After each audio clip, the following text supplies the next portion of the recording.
Lisa, thank you very much for joining me. And for those who aren't watching the video and listen to the podcast, you've got the biggest cup of, is it tea or coffee there? It's the biggest mug I've ever It's seen. tea. It's enormous. It's enormous. It was my 50th birthday mug from my mom. It's May she rest in fabulous. peace. I Thank want you. one. I want one. Fabulous. Yeah, that's the kind of size of tea I like to drink. Before we start, Lisa, there's some interesting stuff that was in your introduction, and I've got to dive a bit deeper really and find out more. You talk about brown bag lunches, and apparently it's a controversial subject. So I don't know what a brown bag lunch is, I can guess, but tell me why it's controversial and what it is. Well, a brown bag lunch here in the United States is just a little brown, excuse me, a little brown bag that you take your lunch to school in. And well, actually, it's a pretty boring topic, which is why I called it controversial. But yes, it was a debate against taking your own lunch or buying lunch at school. I was probably 15 when I was delivering this speech. So those were the kinds of things in my life at the time. Taking your lunch versus buying lunch at school. School lunches were considered cool. Brown bag lunches were not considered cool. And I've always been the person who argues for the uncool thing. So that probably explains it. Okay, that makes sense to me. I like that. You also talk about the fact that you've learnt lessons because of mishaps that you've had in presentations. And I'm always curious to know about that because I have a lot of mishaps myself. And I'm sure people listening would love to learn. Can you give us some tips from some of the mishaps you've had in your presentations?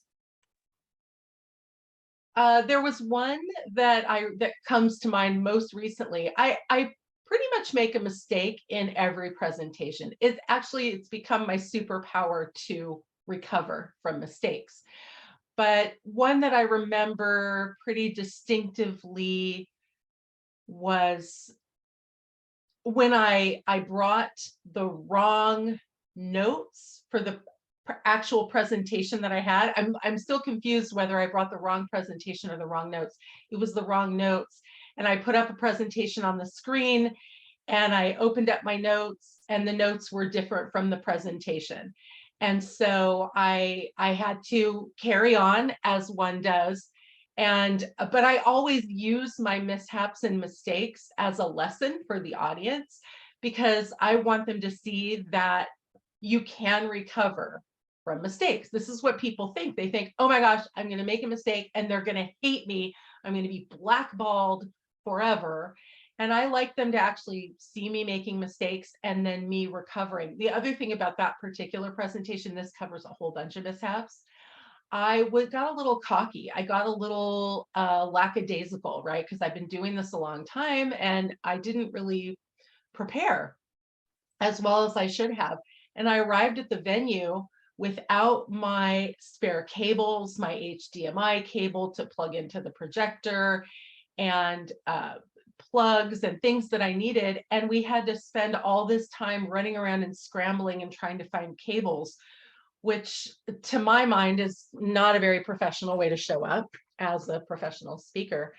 And again, I recovered and I demonstrated how to recover gracefully.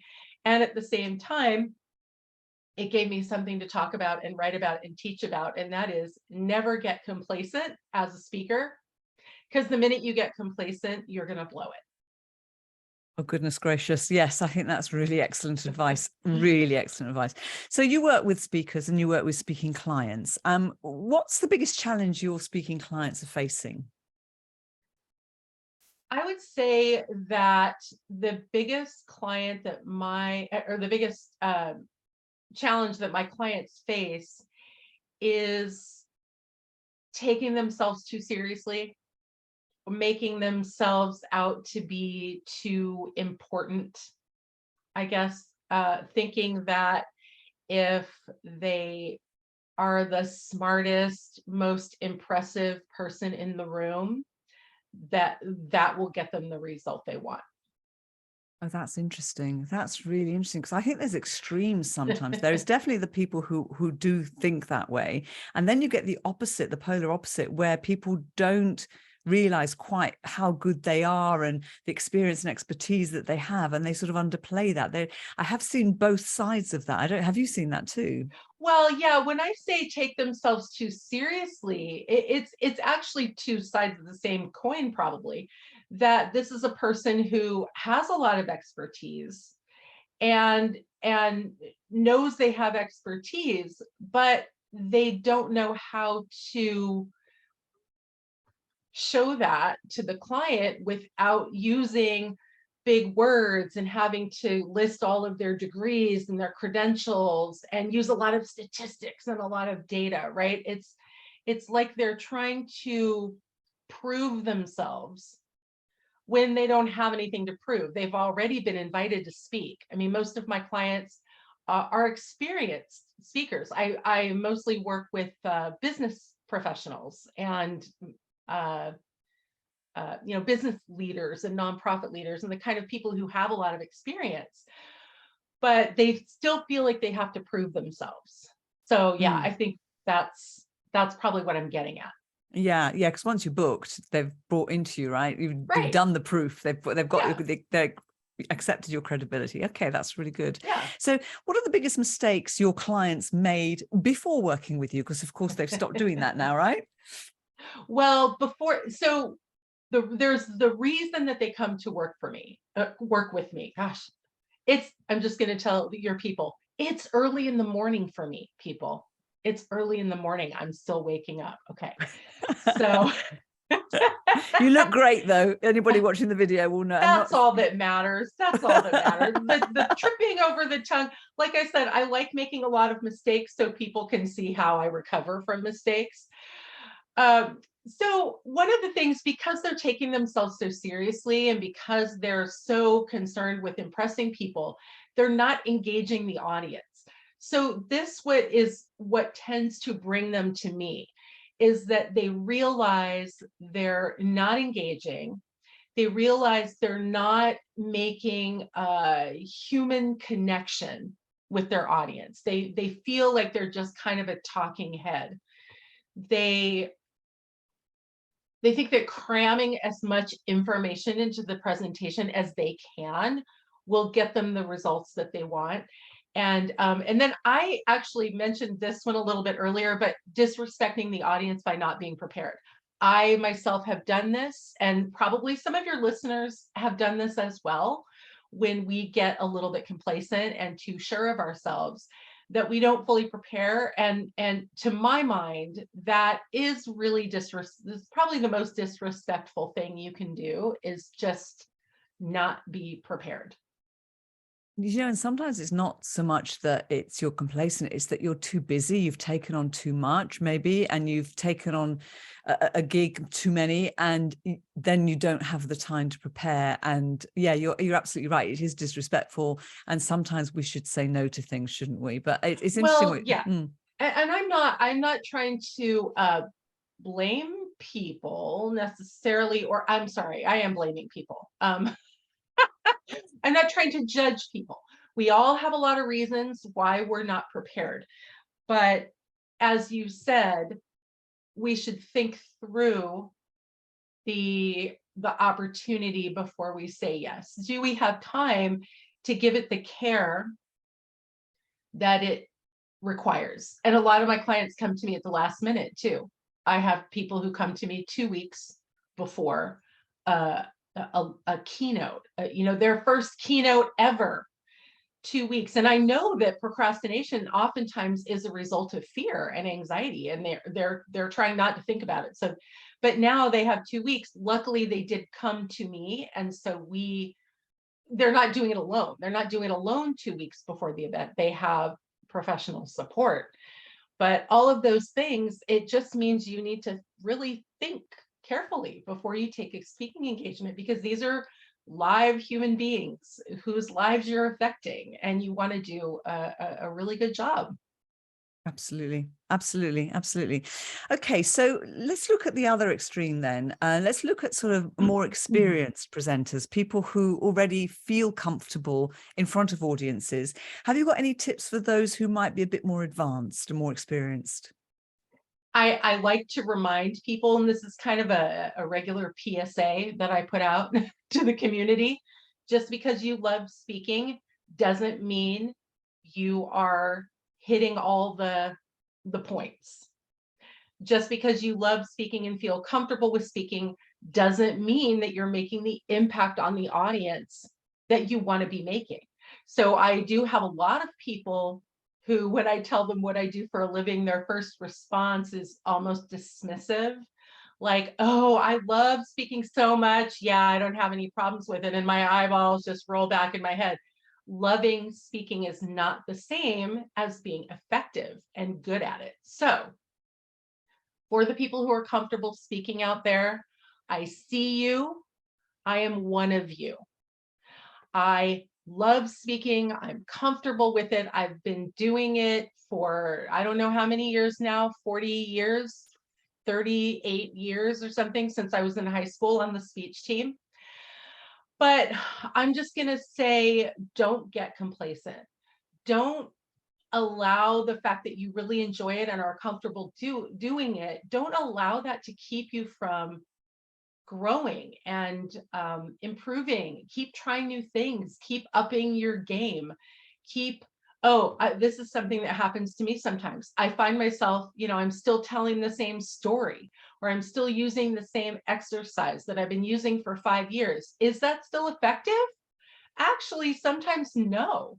Sometimes I start to read the audience, and this is another thing. You have to really be reading the audience, but I start to notice, that story isn't really working the way it used to, or it doesn't really illustrate the point anymore the way I want it to, or people are starting to push back when I do this exercise. It's not quite as effective as it used to be.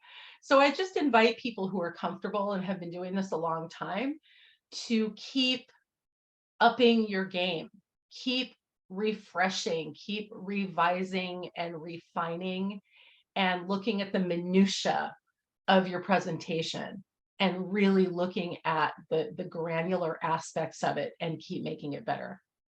Fantastic. And actually, you see the people who do that. You see them when they present, and you just, I think, well, this is a must class in presentation skills and speaking skills. And I've seen a few very recently, which is like, wow, when you see someone who really has got that down and really connects with the audience, really engages with them, and leaves them moved. And that's just such a privilege to see speakers that are that You talented. feel it.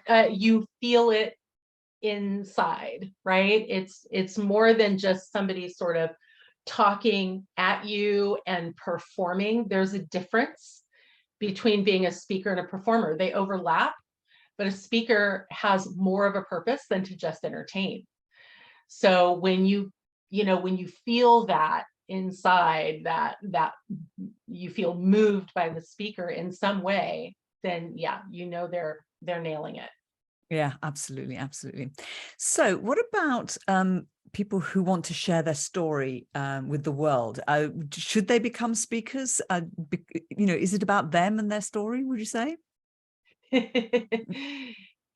is another thing I've been writing and sharing quite a bit, because I do have people who come to me and say, I have this story. This thing happened to me, or I achieved this thing or accomplished this thing, and I want to share my story with the world. And I just want to remind people that the story is the starting point, but there's so much more as a speaker that you need to do. Again, there's a difference between entertaining or performing and being a speaker. And a speaker has to have a purpose. A speaker has to teach something and transform their audiences. And you have to take your audience on a journey down a path to a particular result. So having a story is the starting point. But I recommend that people who want to be a speaker, I'm all for it. I like to say, your voice matters, and people can learn from all of us. There might be 2 people or 5 people with the exact same story, but they have a different experience of that story. They have a different way of telling that story. People are going to resonate with each of them in 5 different ways. So your voice does matter, and your experience and your way of sharing it does matter. But you also have to differentiate yourself. You have to learn how to differentiate. You have to be able to stand out, and you have to fully express yourself. Don't try to fit in and be like every other, person in a gray suit. You have to figure out what makes you uniquely you, your story uniquely yours, and what you bring to the table that nobody else does. So there's a lot more to becoming a speaker, or a successful or an effective speaker, than just having a story and having a voice. It's how you express that. Absolutely. Totally agree with you. Love it. And also you've got to be good at telling the story, right? Because I mean, I've heard some storytellers who are phenomenal, and others who it's like, we have a saying in the UK, it's a type of joke actually, which is a shaggy dog story, which is it goes Yeah. on and on. You have that too, on and on and on and on. And there's some people who just don't know where to start the story, and they go back, I have a friend who, whenever you asked him a question, he'd go back to the beginning, when there was the Big Bang and the world began. It's like, no, just start from last year. Don't start. You know what I mean? Yes, I know storytellers like that. Yeah, because some people just, some people love hearing themselves talk. And a lot of speakers, hey, I'm one of them. I love getting in front of a room and entertaining the crowd. I love entertaining my friends. I love being the class clown. I love being that person. But yes, there is a structure. You have to put a structure around all of these things. Which is why I am here and do what I do. There are a lot of people who love telling stories, a lot of people who have great messages and this and that and the other thing. Without a structure, without a clear opening and closing, without a journey, without a beginning, a middle, and an end, you have nothing. So yeah, that's why people like me exist. Yeah, it's very difficult to follow if you haven't got a structure. You absolutely, Yeah. totally agree with you. It's difficult to stay with the speaker. Okay, Mhm. so let's talk about your campaign. You started a campaign that is called "This is what professional looks like." Tell us what that is, and tell us why you started it. The timing of this is actually too perfect, because today is the day a year ago that I wrote this post that went viral for me on LinkedIn. I mean, viral means it's had like 15,000 views. Okay. There are people whose posts get millions of views, whatever. I'm not that person. But I actually I had read a post by somebody who I follow on actually on Instagram, and she had written a comment about this word professional. And she said, professional is a racist, sexist, ableist standard. And I felt like that quote spoke to me and explained so well what I hate about the term professional, as not an adverb or an adverb, adjective. What is the, like, professional speaker? Yes. Like if you're a professional skydiver, sure, of course. But a professional as, say, a noun, what is or no, even a professional makes sense. Clearly, I haven't been in high school for many years and my parts of speech are like this, but let me just get You're going to recover, because that's what you do, right? let me You're just the get to the point champion. here. See, Yeah. I'm showing everybody how when you're poorly structured. I didn't plan this. I didn't, write this out. Anyway, the term professional to describe a person by their appearance, their background, how they speak, how they present themselves, what their hair looks like, all of these things had really, really annoyed me for a long time. And I was hearing this from people. Look, I'm a woman with 2-inch high pink hair and giant earrings, and I wear flat shoes and I wear sleeveless tops on stage when I speak. And I do all these things that are considered unprofessional in the workplace or in the speaking world. And I was hearing from Black women who have been straightening their hair for decades because they had been told that their natural hair, whether an afro or whether their natural hairstyles, braids or locks or whatever, were unprofessional. And of course, there are non-binary people out there who may present as men because they have facial hair, but they like to wear makeup and earrings. Or there are people with tattoos. The tattoo thing has gone off on LinkedIn, but people with tattoos who've been told you need to wear long sleeves to cover all your tattoos. And I had been hearing these things for so long, and it really, really aggravated me. So I wrote this post, and the hashtag was, "This is what professional looks like."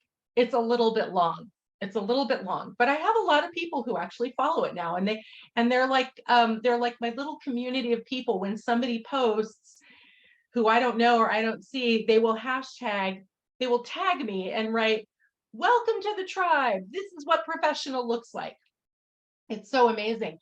And it just really resonated with people with purple hair, people with, disabilities who were told you need to stand up when you present. So I started out talking about this regarding speakers, but it really has blossomed out to a lot of other people. I have a colleague who has a condition that requires her to sometimes wear a neck brace, among other things, to stabilize her neck and her spine. And for a long time, she was afraid to show up in a neck brace for professional engagements and professional meetings because, she was afraid of what people would think or say. And all of these different things started kind of coming together into this concept of, this is what professional looks like. And people resonated with it. And so today literally is the day to a year ago that I started writing about this. And it's really been amazing and has really taken off. Oh, another thing that I include in there is all the women who allowed their natural silver hair to come out during COVID, and how so many of them, especially women speakers, have been afraid to look their age because they are afraid they won't get hired. So, this goes back to actually aspects of discrimination and oppression of people for simply their appearance or their abilities. And I just have felt strongly about it for a long time. And that was the perfect quote for me to be able to express my feelings about it. Do you know what, Lisa? It's fascinating because I hadn't, some of the examples that you cited, I'm quite shocked about, not being able to look your natural self and be who you are, and being considered unprofessional because of that. It's interesting. And then others have resonated. I'm thinking, yeah, somebody turning up with, especially like tattoos on your face, you probably would have a reaction because you're not used to it, and you make judgments. And it's that whole, diversity of what people look like and diversity of thinking. It's so important to show that on stages, in life, in the professional world. So I think it's a wonderful movement, wonderful campaign that you've got there that's going, and I can see why it will have grown outside of speaking. Good for you. Carry on. Yeah, definitely. I mean, I bring it back to speaking a lot because I know that a lot of people who, for whatever reason, they're either nervous or apprehensive, or they don't trust that if they do get on stage looking like they look and being who they really are, they don't trust that will be accepted and okay. And so I do bring it back to speaking quite a bit. But yeah, it has resonated far beyond speaking and into the workplace. And the funny story, LinkedIn started running an ad not long after this campaign started. They started running an ad with pictures of people in bright clothes and pink hair and natural afros. And it said something like, "You are professional," or something like that. And I was like, did they get that idea from me? I mean, I don't want to take credit, but I did have a viral post shortly before that ad came out. So I don't know. Interesting. I kind of want to take credit Interesting. for it. I kind of want to take credit for it. Or maybe serendipity. You see, you're thinking like the leaders in the world. Wonderful. Lisa, if somebody wants to get in touch with you and work with you so that you can help them ditch perfection and create connection, which I love that. It's a great tagline, right? What's the best way to do it? CoachLisaB.com is my website. That is the easiest way to find me. But also, I'm very active on LinkedIn and Instagram. And I also go by Coach Lisa B in both of those places. So, Lisa Braithwaite. Now you're English, and so the Brits won't have any problem with that last name, but Americans can't comprehend it. So I pretty much put myself out to the world as Coach Lisa B, and my website, CoachLisaB.com, and my handles are all Coach Lisa B. And that is generally the easiest way to find me. Fantastic. Lisa, thank you so much for being Coach Lisa B for me. And thank you so much for being so open and about, some of the mishaps and some of the things that have gone wrong for you too, and sharing lots of great tips, and for coping so early in the morning. You've done brilliantly. Thank you for inviting me. I appreciate it. You're very welcome. And thank you for listening to Speaking Business Podcast. I hope you enjoyed this episode.